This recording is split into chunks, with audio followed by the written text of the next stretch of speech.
सुभद्रा और आवास को नहीं उपमुख्यमंत्री कहले एमानंकु मिलिबो अधिका टंका केउमानकु जानिबा संपूर्ण खबर ता पूर्वरु वीडियो को लाइक और चैनल को सब्सक्राइब करनथिले एबे ही सब्सक्राइब करी पाखरे आसुथिबा घंटी चिन्ह को दबाई दियंतु।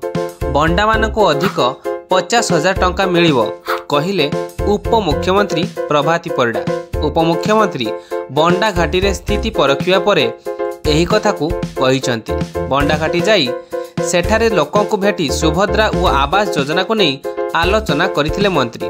प्रभाती परिडा कहिसंती बंडा घाटी रे सेमानक सह आलोचना करिवा परे बंडा घाटी पाई अधिक 50,000 टंकार आवश्यकता थिबा से अनुभव करिसंती। सुभद्रा और आवास योजना को नहीं आलोचना करिवा परे सेमानक घर तैयारी पाई आउ अधिक 50,000 टंका दियाजियो बोली कहिसंती। एथि सहित सुभद्रा रे बंडा घाटी रो 2932 आवेदन रिजेक्ट होइतिला ता उपरे सानी विचार हेबो। सरकारी प्रतिनिधि घाटी रे घर को घर बुली लोकंक सह आलोचना करिवा सह एही समस्यार समाधान बाट बाहर करिवे।